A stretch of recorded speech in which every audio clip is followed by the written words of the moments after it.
Hello, good morning, afternoon, or evening, everybody. Welcome to the session for Reducing Total Cost of Ownership, TCO, with AWS, using the economics of the cloud to reduce costs. My name is Amilcar Alfaro, and I will be the presenter today. I am a manager in the marketing department here with AWS. My area of focus is cloud economics, pricing, and total cost of ownership. So we will be talking about some of these topics throughout the next 45 minutes or so. Before we go any further, I am going to just do some housekeeping in terms of how the session will be run. So first and foremost, we are going to be taking questions online throughout the session, and they can be submitted through the panel. And my peer Keith will be responding accordingly. We will also have a Q&A at the end for about 15 minutes after the slides and the demo of the calculator.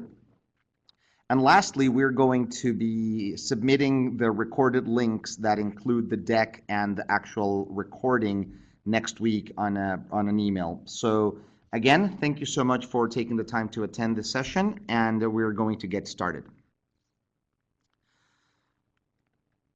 So the first point we're going to be talking about today is that moving to AWS is not just about saving money, but that will be the key focus of that aspect today. We're going to be talking a lot about how to improve the economics of your cloud migration. Although AWS is truly about gaining agility, flexibility, and reducing risks, improving option value, and reducing opportunity costs. Certainly one of these components is lowering overall TCO, which is today's primary focus. We're going to be discussing about the concept of maintaining technology currency versus making bets on technology, and also the concept of experimenting fast on new initiatives. Lastly, we're going to be discussing the idea of shifting the operating model. So moving to an on-demand driven model rather than a traditional forecasting model for information technology. We're also going to be talking about redeploying staff and capital to value enhancing initiatives and activities instead of building and maintaining infrastructure. The first point that we're going to spend some time on today is talking about how comparing TCO isn't always easy, and we're going to give it a really good try and give you some good ideas and some good sense of how to start planning and thinking about making evaluations when really thinking about comparing a traditional data center, whether on premises or co-location, versus the AWS cloud. And the main idea here is that the comparison isn't always going to be exactly apples to apples. There's going to have to be some thinking about what costs to include, what factors to incorporate, and so forth.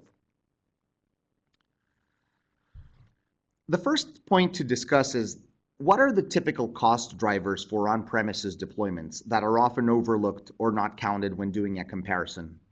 When we think about cost of ownership, traditionally the thinking has been, I'm going to compare a workload against a workload or a deployment against another deployment, but in a very finite way, in a very specific, taking only a sliver of the components into consideration. When we think about overall total cost of ownership, we need to look at the entire picture. So the first thing we have to think about is what are all the components that are incorporated in a TCO analysis? The first thing we have to take into account are the cost for the servers. That includes obviously the hardware, so the server itself, the rack, the chassis PDUs, switches, all the maintenance related to that. Additionally, all servers obviously have software, whether it's the operating system, virtualization technologies, all the licenses for the products that are going to be included, and the maintenance. However, an extra consideration that needs to be factored in when thinking about total cost of ownership are the overhead costs. So these servers are actually sitting in some space, in some facilities that are not free. Similarly, there is power that that is required to run these servers, and there's cooling and infrastructure that is required to keep the center operating in optimized capabilities. So all these costs are also part of the equation. Secondarily, we also look into the costs for storage. Similarly, there are very specific hardware costs such as storage disks, SANs, FC switches, etc. There are also storage administration costs that need to be factored into the discussion. So these are also important parts of the overall assessment of the TCO analysis. But as we discussed with the servers, we also have all the overhead, including space, power, cooling, and all the facilities administration that are related to the cost of storage. The third element in the analysis are networking costs. Networking as well requires some hardware, very specific expenses such as LANs, switches, load balancers, and all the bandwidth costs that can certainly be factored in. There are additional administration costs for the network, and very similar to the two previous points, we also have the overhead costs in terms of facilities, power, cooling, etc. Lastly, we also need to take into account all the labor costs. So managing a data center and managing this complex infrastructure requires server administration, it requires virtualization administration. Additionally, we can think about security and individuals that are going to manage the facilities. So essentially, managing a data center is a very complex operation that requires numerous different types of resources, both physical, licensing of software, facilities, individuals to do the work, and to do a true apples to apples comparison, we really need to dig down and look into what all these different components are. So the first area when we think about planning for developing a data center and building a data center are how do we plan and how do we plan for capacity? So traditional capacity planning is something that is typically rather limited when planning for a traditional data center. First and foremost, when we think about an on-premises data center, the first thing to take into account is that the assets are quite inflexible. You acquire a certain number of racks and servers, and you are pretty much going to work with whatever expenses you've incurred on in the beginning, or you would have to go out of, get some more budget and think about adding some additional infrastructure. But it's really difficult to truly be elastic. It's really difficult to make that infrastructure be flexible. Secondarily, migration and expansion are expensive. As I was alluding to a minute ago, we have to think about how expensive it is to grow that data center, whether it is adding new servers, new racks, expanding international footprint. There are a lot of different costs that are hard to predict and hard to plan and require pretty extensive cycles. The third point is that the costs are really never in sync. When capacity planning is done for a data center, traditionally costs are done against a baseline that might not necessarily be the capacity that is going to be required, and that will potentially lead to additional expenses and additional costs over time. And we're going to talk a little bit more about planning for peak capacity and so forth in a few slides. The last point to discuss are the cost of unexpected inefficiencies. Consistently with the costs are never in sync, inefficiencies are unaccounted for. They're typically unplanned for sometimes, and sometimes they're difficult to predict. So it is very hard to plan for a data center and account for all those inefficiencies and really be able to optimize against them. Let's talk a little bit more about inflexible physical assets. So the first point about inflexibility with physical assets is the expense and the large upfront spending on hardware that needs to happen with inflexible terms.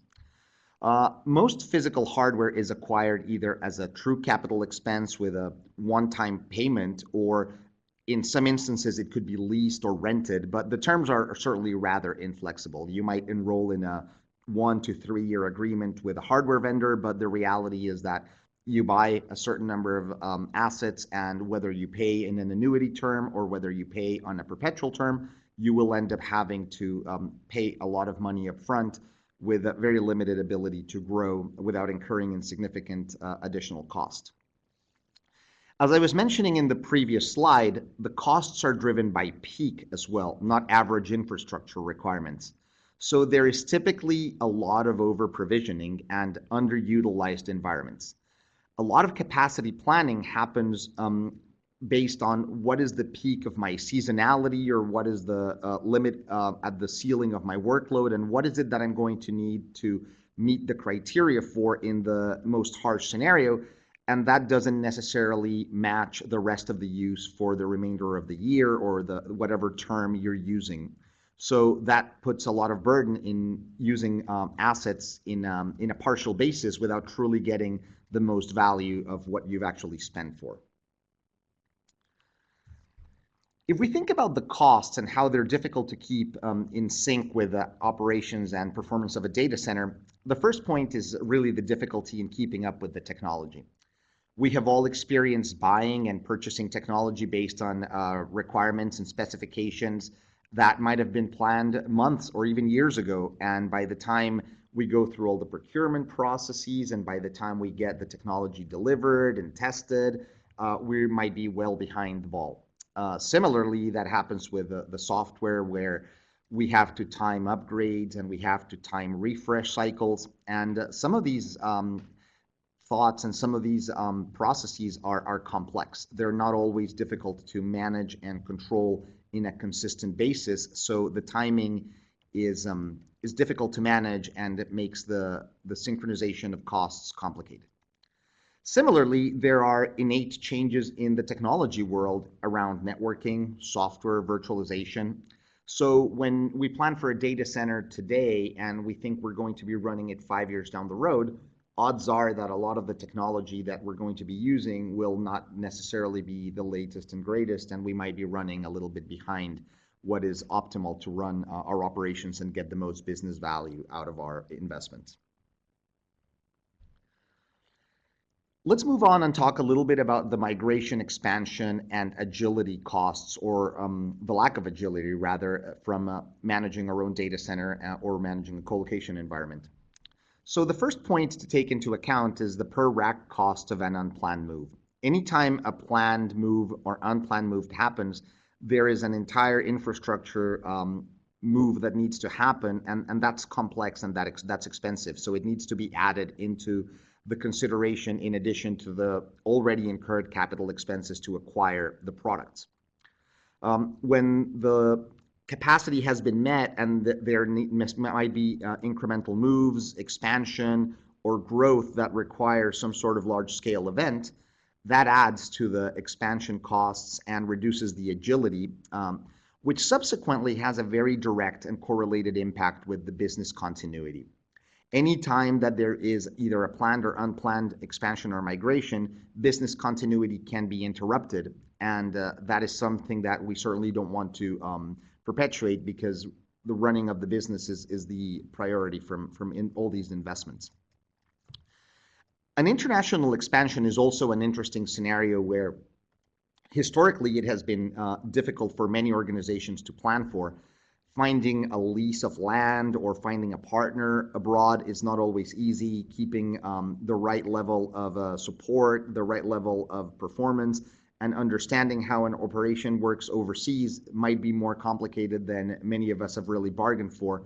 So that's something that really can have a direct impact on the costs and certainly on the lack of agility and performance. Lastly, and we all hope that we get in our organizations rapid growth, but the unexpected growth can also steer us to drive investment and incur costs and complexity that might otherwise not have been planned for. If we spend a few minutes talking about unexpected inefficiencies, as I mentioned earlier on in the presentation, these are things that are very hard to account for, under deployment or over deployment. So provisioning is something that is really difficult sometimes to truly plan for and account for, and we have to really be careful about how do we map the costs and the value that we're getting from either over provisioning or under provisioning. If we over provision, what happens to all the assets when they're being underutilized? And if we're under deployed, what are the costs that are going to be required to meet that capacity? This has a direct impact on unexpected high demand or low demand. I mean, if we launch a product and there's very high demand, our infrastructure capability is going to be able to meet that capacity. And if they're not, then what is the cost that's going to be required? And similarly, what happens to the demand, to our infrastructure if demand is low? So this typically leads to the thinking that unexpected efficiencies result in non-optimal and non-scalable solutions.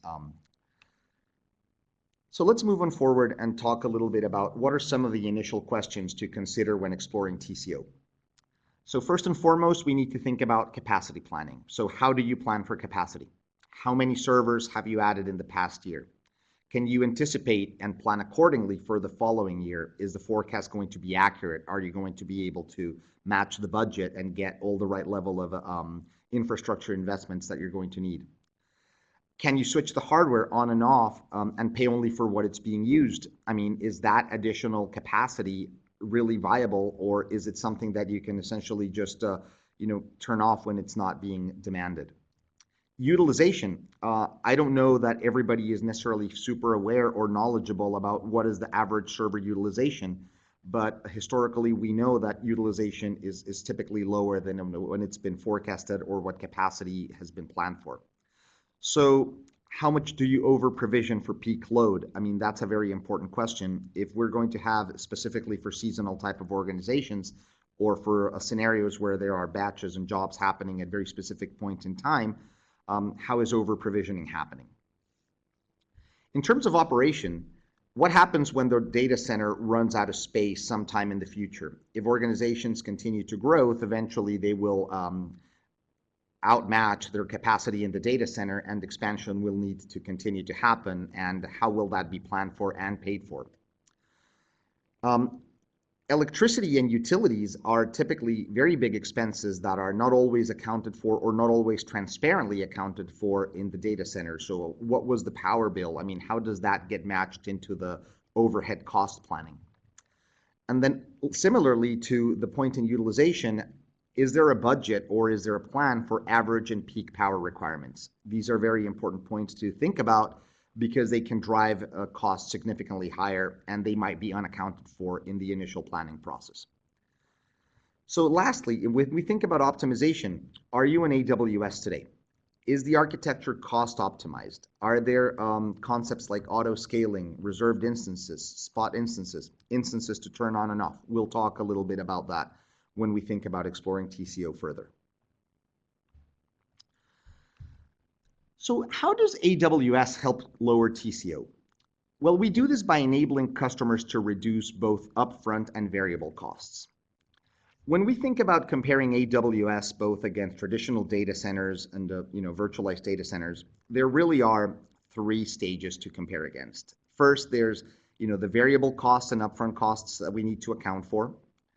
Then we need to bring in the efficiencies of running IT internally more efficiently. So if you think about the traditional non-virtualized data center versus a virtualized data center, there's already a significant gain in efficiency there. And lastly, when you come to AWS, all those benefits get compounded by being able to reduce even further the variable costs and the upfront costs. So let's explore this a little bit further.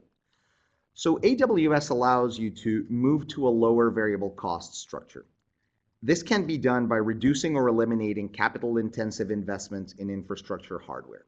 That is a really important part of reducing overhead and initial costs because we're essentially migrating the costs of all these high-ticket items to a very different type of on-demand model.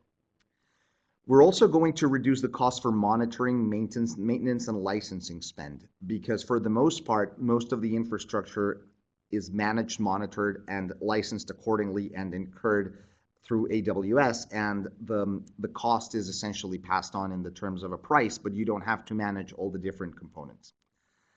Lastly, we can eliminate the data center and co-location overhead costs. That is another very important part of the conversation because we're taking into consideration that all the power, facilities, and labor-based costs for managing the data center are being shifted to AWS.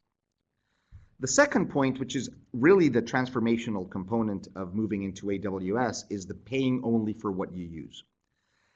This means that when you join AWS, you can now start working on a true on-demand model that reduces excess and unused capacity. You will only effectively pay for the services you use when you need them and for as long as you need them. And this allows you to shift from a forecast-driven model to a customer on-demand driven model that allows you to be increasingly flexible and reduce the uncertainty and lack of predictability from a forecast-driven model that might not take into consideration all those initial points that we talked about earlier. It also allows you to move to an agile cost base for expansion or contraction of the business. If your business requires growth, AWS can drive you to have the capacity, help you drive the capacity to meet that expansion. And similarly, when that capacity might not be there or might not be required, rather, you can contract and reduce and meet the requirements of your business, again, under your own terms and without having to be with an albatross of physical assets that are built for a very specific type of capacity or capabilities. Thirdly, increased automation and productivity are also significantly improved with AWS. We allow you to reduce or eliminate IT management activities that waste time and resources, which allows you to move staff and resources into very well differentiated value enhancing activities. The examples that we like to typically think about are, if you think about organizations like Netflix, for instance, we think about how they invested money in developing differentiated proprietary content versus using those resources to build a data center and having to spend money on managing infrastructure that we can do much more effectively, and they can redeploy and repurpose that money towards building creative and differentiated content that is ultimately the core of their business. So let's talk about moving to AWS and how it reduces or eliminates capital-intensive infrastructure. So as we've been talking throughout the presentation, the first point to think about is that we have very expensive on-premises or co-location investments in the beginning when we're first starting a data center. That requires us to think about the physical space, cabling, cooling, power, networking, etc., racks, storage, certifications. There are literally dozens or more of different line items that will go into development of a data center, not to mention the time and the planning that it requires to either build it or lease it from somebody else. So there is a real expensive and complicated upfront starting point, which reduces the barrier to entry and reduces agility. Thinking in terms of the AWS cloud, there's no infrastructure to build to get this started. AWS provides this infrastructure and gives you the tools to really start your business and getting started with your actual business requirements much faster and with greater efficiencies. So this subsequently changes the way you buy and use IT services. So when you purchase IT using AWS, the first thing to consider is that you drastically and reduce and simplify the procurement time. Instead of having to go through a multitude of different line items, multiple vendors, multiple different types of models to plan and forecast for different types of assets, with AWS, you essentially have the option to get all the benefits for a lot of that infrastructure from us directly, and that really simplifies the ability to procure and reduce the cycle for buying. Second, you only pay for what you use, so there are no long-term contracts, commitments, cancellation fees. You can essentially and effectively only pay for the services you use, and that's what you will be billed for. And that is basically a fundamental difference from procuring software, hardware, and facilities the old-fashioned way, because you would have to plan for, again, as we've mentioned several times over the past 30 minutes or so, you would have to plan for very specific peak or capabilities that you might not even need throughout the entire year. Thirdly, AWS allows you to be increasingly more flexible. It allows you to change services types and instance types, or sell reserved instances, for example, if you're thinking about EC2 on our compute capabilities. So you have the ability to both change the types of products and services you're using, and you can even redeploy and get back some of your investments in the market if you're not using them at any particular point in time. So we're also going to show you some proof points around how analysts have determined that AWS reduces costs and drives value. In a recent study by IDC, we've found that organizations that use AWS realize benefits in terms of return on investment of approximately 560%, which is a huge number. It is a really, really fundamental shift from what we have seen in the past.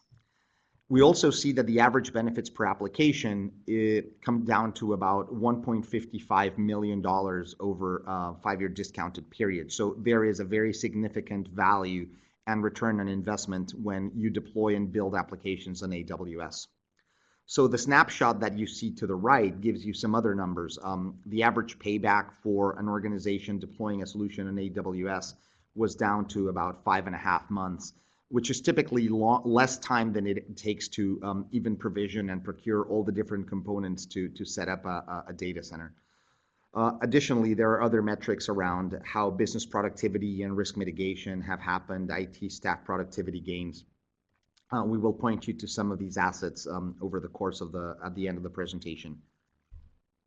So moving on forward, let's talk also a little bit how these benefits increase over time. I mean, these are not one-shot deals. I mean, from a similar study that we developed a couple of years ago, we've also found that benefits accrue and increase over time. So at 36 months of using AWS, for every dollar invested, the average organization gets an average $3.50 worth in benefits. However, when we forecast for 60 months of using AWS, the benefits come up to about $8.4. So there is a very significant improvement in utilization and utility as organizations continue to drive investments over time.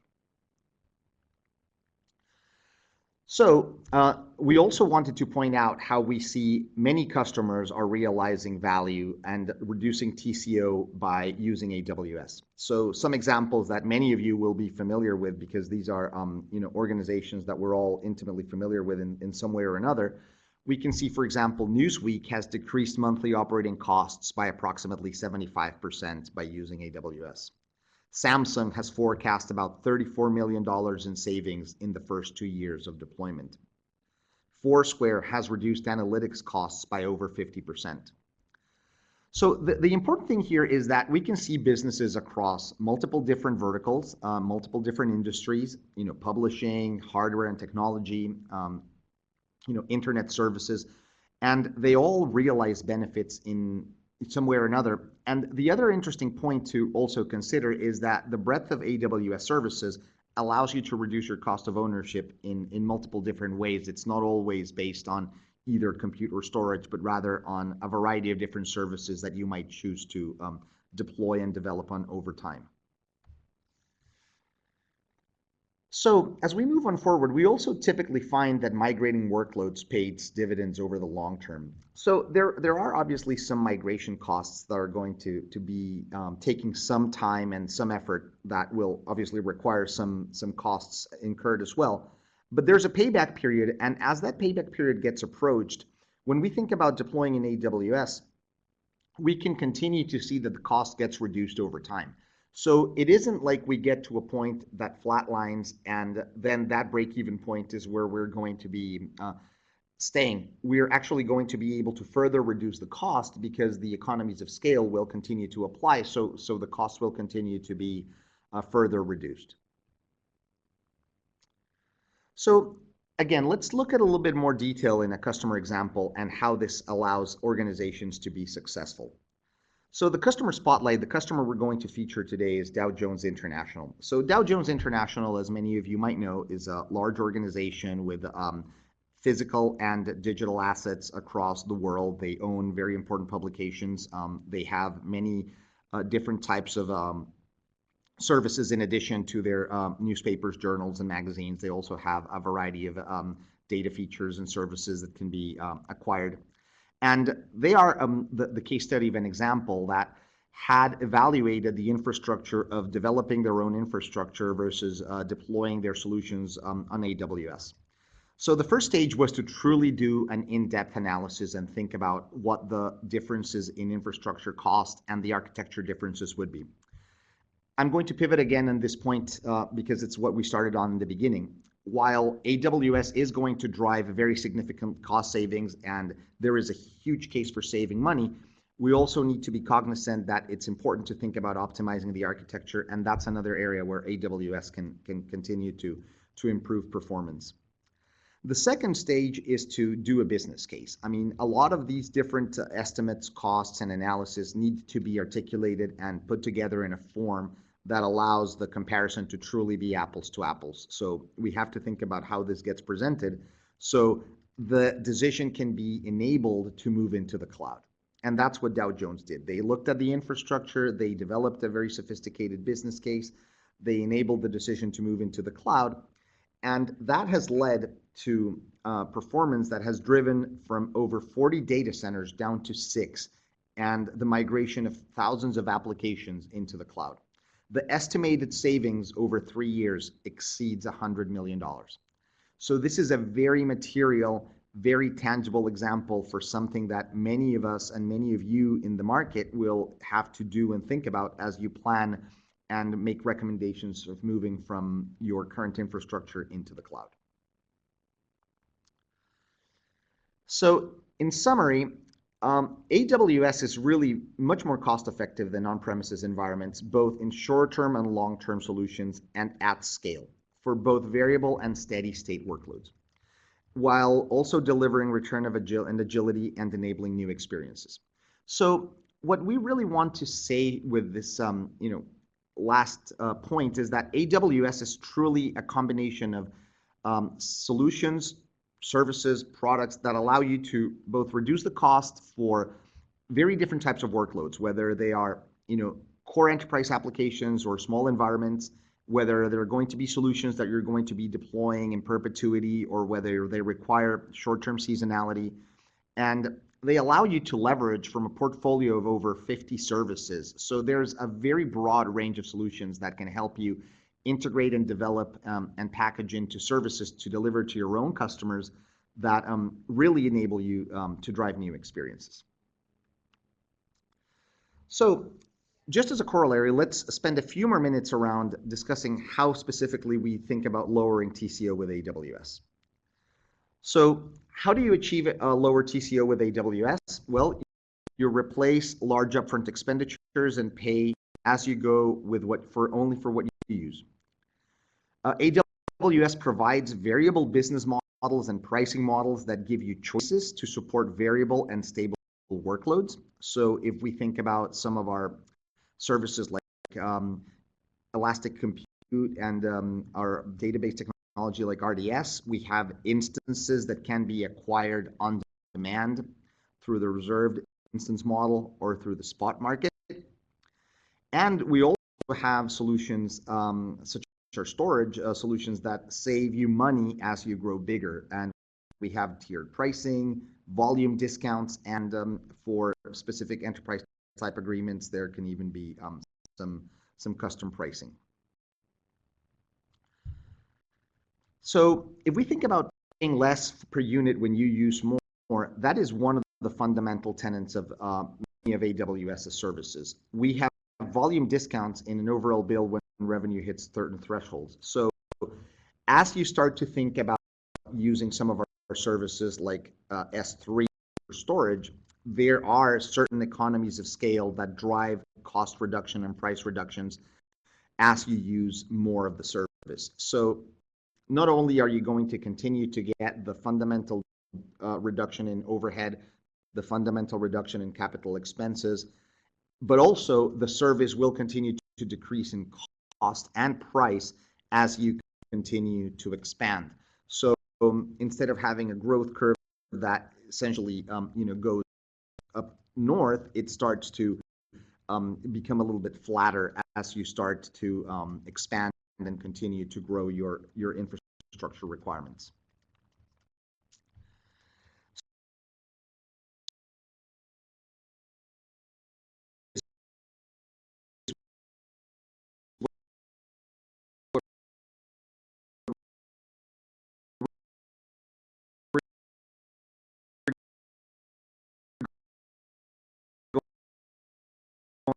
Going to get to in the TCO calculator in a few minutes, and this is an example of how the output is produced in a virtual machine farm versus an on-premises versus AWS, and we're going to show you how to get some of these calculations using one of our tools.